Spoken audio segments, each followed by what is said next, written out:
In this video I'm going to be doing a roundup review of some of the 4K discs that I've been watching recently, plus one film that has not come out in 4K, just Blu-ray, in the form of Spencer. I think it's worth a look, but there's a couple of things you'll need to be careful of.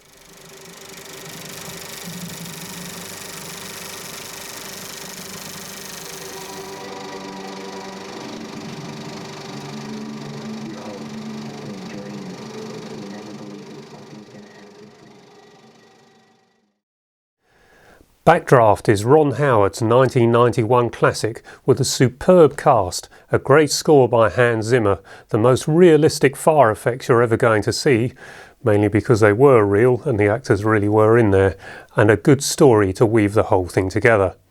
It had an estimated budget of $40 million and a worldwide gross of $152 million. If anyone wonders how it may have felt appearing in this film, then Universal Studios did have the main set as part of this studio's tour, and I went in there with a Super 8 camera with the intention of filming some of the fire sequences. And I can well remember when the gas was turned up full, the heat was searing, and I went from the front of the viewing balcony to the back pretty sharpish. Apparently the cast became quite blasé about the potential danger, but amazingly there were no accidents during the shoot.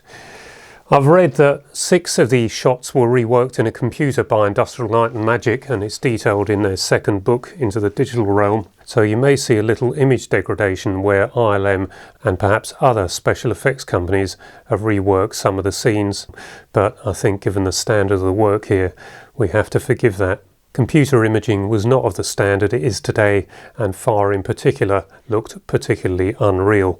However, today there is no way I can see a studio authorising this sort of reality on set, so Backdraft will probably remain unique for that reason. The realism really is real.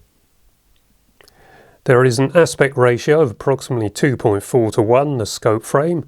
It has a running time of 2 hours 17 minutes. There were 70mm blow-up prints with 6-track magnetic sound, but interestingly this was a Super 35 shoot, and I expect it was Super 35 because that does not involve anamorphic lenses, which means that the special effects houses would have less of the anamorphic mumps, or the cinemascope mumps as it used to be called, slight distortions on the screen however good the lenses, in order to work their magic with a computer. This isn't the first Super 35 4K release I've seen that I was really impressed with. Top Gun about 1.5 years ago was the first. So there's something about the Super 35 format. It seems to produce better results than it should. Now Super 35 is a sort of a widescreen letterboxed image across the 35mm frame. Goes about 3 sprockets high, whereas anamorphic and full frame 35 is 4 sprockets high, so much bigger image area. You would think that full frame anamorphic would offer better image quality than Super 35, but I think Backdraft and Top Gun prove that this is not always the case. I don't think Backdraft is quite up there with the best we've seen from 35mm transfers, that being Jaws and Apocalypse Now, but it really is very good. Sound is DTS-X. I'm running THX Ultra 5.1 in here, as I keep saying. It sounded fabulous, so I don't think anyone is going to be disappointed.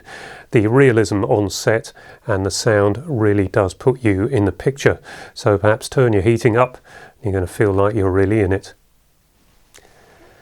I had a look at the Blu-ray as well, as I usually do, because I'm always intrigued to see how well HD stands up to ultra high definition, and in this case the Blu-ray is again excellent. However, for me on this one the 4K looked even sharper, and of course the HDR gives better contrast, better density and colour, so 4K winning hands down on this one. But perhaps the best news of all right now is HMV have Backdraft in their 3 for £30 offer, and if that doesn't entice you enough, then maybe the next film will, because The Sting is in the same offer, so time to get down to HMV, methinks. This film was a massive hit in 1973, directed by George Roy Hill, who was the man behind Butch Cassidy and the Sundance Kid, so probably no surprise that it stars Paul Newman and Robert Redford, but Robert Shaw's in there as well, so quite a special cast all round in this one, and another great film. It's not going to be for everyone, but who can forget the Scott Joplin score, and who remembers compact cassettes? I think they've made a bit of a comeback now, but Doesn't sound particularly good. Should have got the record, shouldn't I? Or the vinyl as it's known today. This film won 7 Oscars, including Best Director and Best Film, so you know you're going to get something special, even if it's not really up your street. 2 of the producers, Richard D. Zanuck and David Brown, would go on a couple of years later to produce another rather successful film by the name of Jaws. The Sting had an estimated budget of $5.5 million and a worldwide gross of $159 million. This was a 35mm shoot and it is masked to 1:8:5:1. The running time is 2 hours and 9 minutes. The sound is DTS HD 5.1 but subtle. For much of the film you'll hardly notice the multi-channel sound and it suits the imagery perfectly. There is one particularly interesting featurette in the extras where they talk about the restoration of some of the Universal classics. They had something very similar on Jaws, and this one is mainly about the Sting.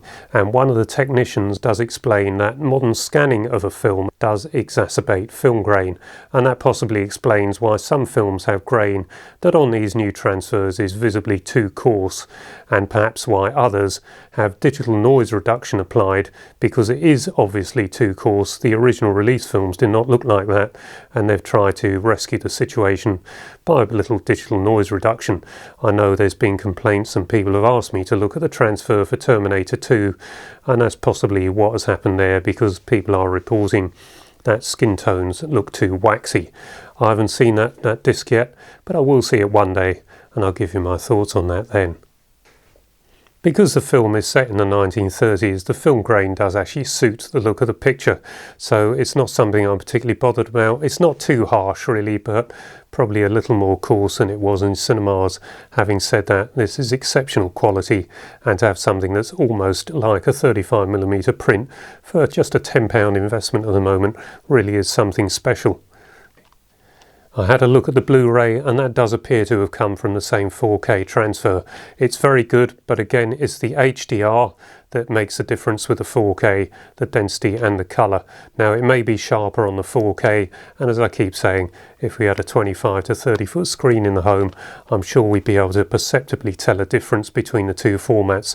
Maybe one day if we do manage to resurrect the BFCC, the British Film Collectors Convention, we've got our 24 foot wide CinemaScope screen there, we can do a comparison and really show off the difference between 4K and Blu-ray, as well as Super 8, 16mm and 35mm.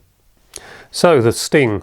It may not be a film for everyone. I'm sure youngsters today will find it somewhat slow, but if you're a lifelong film fan like I am, then this one really is a piece of film history, and it should be another one on that ever-burgeoning shopping list.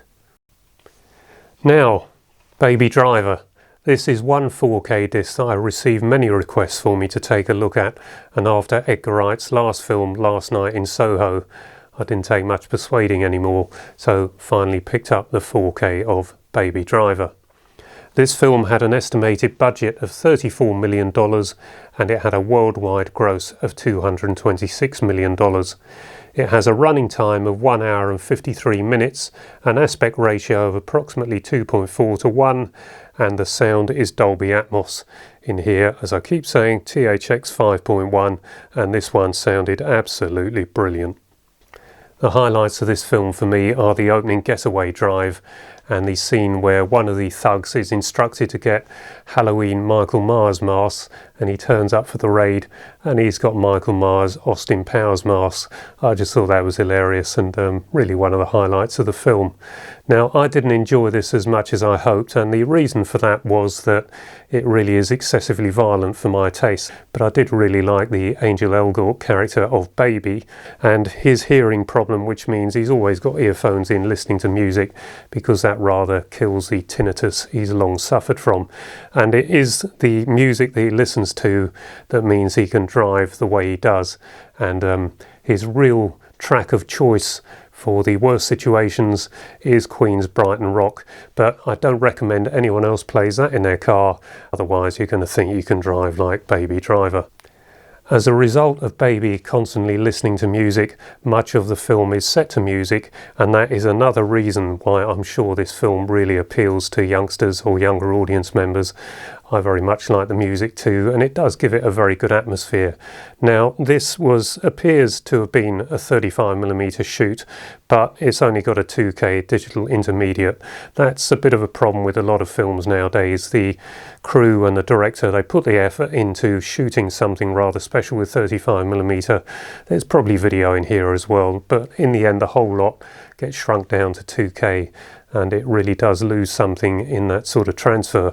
But this does still look really good, and that's got to be down to the 35mm shoot, and I think that's confirmed with the Blu-ray, because that is almost indistinguishable on both my systems from the 4K. So it's not in the 3 for £30 offer at HMV right now, this one. It is in the 2 for £30, but also on offer at the moment is the standard Blu-ray, and that's on offer at £7.99. Now the disc face of the 4K is not particularly interesting. It's one of those rather generic ones, but the Blu-ray disc is rather special, similar to the Bohemian Rhapsody release.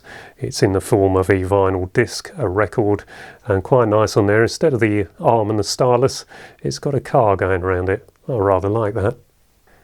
Kevin Spacey and Jamie Foxx are the other leads, and also Lily James, who's there for the love interest to Angel Elgort's baby character. He's excellent in the role, the whole cast is good, and it's all carried off in a light-hearted way. So if you're into these sort of action films, then this one's for you.